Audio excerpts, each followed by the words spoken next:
everyone, today we will see the narration, reported speech. Narration I have told you, this is a new point for you. Narration होते क्या हैं, reported speech क्या होती है, reporting verb क्या होती है, तो going to tell you about them. Narration मतलब होता है बेटा कथन. कथन you know, जो हम वाक्य अपने मुंह से कहते हैं, जो बातें हम कहते हैं, that is our narration, that is our कथन. नरेशन में ही दो स्पीच होती हैं, एक होता है रिपोर्टेड स्पीच और एक होता है रिपोर्टिंग वर्ब. तो आप पहले इस समझें, इस पर क्या लिखा हुआ है. Look at the cartoon below. ये जो कार्टून्स बने हुए हैं उनको देखिए. Mickey this is strap but the carrot are delicious, can you get them for me please. अब ये सिंपल सेंटेंस हो गया. ये जो खरगोश है ये कह रहा है चूहे से कि देखो जो गाजर हैं बहुत अच्छे हैं, तो मुझे गाजर ला करके दे दो. Okay but what I do get in return, लेकिन मैं इसके बदले में क्या पाऊँगा. अब ये इससे बोल रहा है, ये इंग्लिश के सेंटेंस ये आपस में टॉक कर रहे हैं. Now see here, I will let you share my burrow when you hole is flooded with water. मैं तुमको अपने बारों में रखूँगा जब तुम्हारा जो होल होगा वो पानी से भर जाएगा. ये सिंपल वे में इससे इंग्लिश में बात कर रहा है ना. अब ये चूहा क्या कह रहा है, दैट इज़ फेयर एनफ. हाँ ये तो बड़ी अच्छी बात है.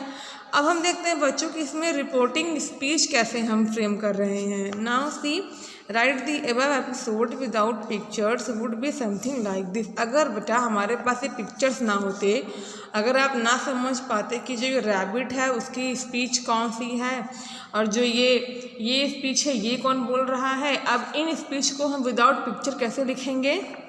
रैबिट सेड कॉमा, रैबिट ने कहा, इन्वर्टेड कॉमा मिकी, मिकी के बाद कॉमा, दिस इज ट्रैप, यह एक जाल है. क्योंकि अब आपको पता है कि जो रैबिट है हमको नहीं पता कि ये कौन कह रहा था. अब इमेज में क्या था समझ रहे थे हम कि ये इमेज में रैबिट ही कह रहा है और इस इमेज में ये छोटा चूहा ही बोल रहा है हर चीज़. लेकिन अब क्या है कि अगर आपके सामने इमेज नहीं है तो हम कैसे सेंटेंस को समझेंगे कि किसने क्या कहा है, किसकी बातें कौन सी हैं. तो रैबिट सेड, अब इस सेंटेंस में क्या है कि हम हर स्पीच को अलग अलग कर रहे हैं. रैबिट ने कहा चूहे से, but the carrot are delicious, लेकिन जो गाजर हैं वो बहुत ही डिलीशियस हैं. Can you get them for me, क्या तुम उसको मेरे लिए ले आओगी. कॉमा प्लीज़, प्लीज़ के बाद क्वेश्चन मार्क, मतलब कि उसे अनुरोध कर रहा है.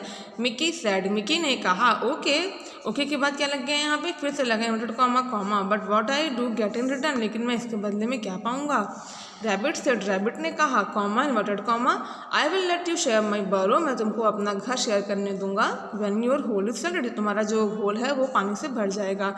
Mickey said that's fair enough, Mickey ने कहा कि हाँ ये बहुत अच्छी बात है. अब Mickey said, rabbit said, Mickey said, Mickey की स्पीच आ गई, रैबिट सेड, रैबिट की स्पीच आ गई, सबकी स्पीच इसमें अलग अलग हो रही है. Now see another way to write this passage would be, अगर हम इस फ्रेम में इस सेंटेंस को ना लिखें तो हम और कैसे लिख सकते हैं. Rabbit told Mickey that it was a trap, rabbit ने मिक्की से कहा था कि यह एक ट्रैप है. But the carrot were delicious, he then asked Mickey if he could get those for him.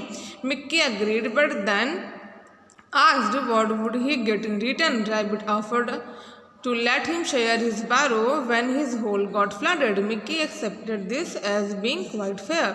Both the paragraph. अब बच्चों आप देखो, जैसे अगर हम आपको स्टोरी सुनाएंगे तो हम स्टोरी आपको इस वे में सुना देंगे, है ना.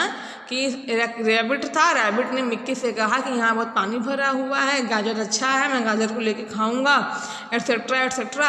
अगर हमको उसकी जो वो टोटली स्पीच प्रोनाउंस की गई है by the Mickey and by the rabbit, तो स्पीच प्रोनाउंस में और जो एक्शन जो स्पीकर कर रहा है एक्शन, उसके एक्शन के बिहाफ पे जब सेंटेंस को लिखते हैं तो that is the direct narration and this is the indirect narration. Okay everyone, be clear for this. तो this sentence will be the direct narration and this sentence will be the indirect narration. जैसा story में कहा गया है, जो जिसने जो कहा है सेम टू सेम उसकी बातों को जब हम सेंटेंस में लिखते हैं तो that become the direct narration. और जब हम अपने तरफ से कहानी को एलेबोरेट करते हैं, कहानी को समझाते हैं, तो that will be the indirect narration. Okay बच्चों, जिसको आप समझिएगा और उसके आगे की बातें हम लोग बाद में समझेंगे. Take care, thank you very much.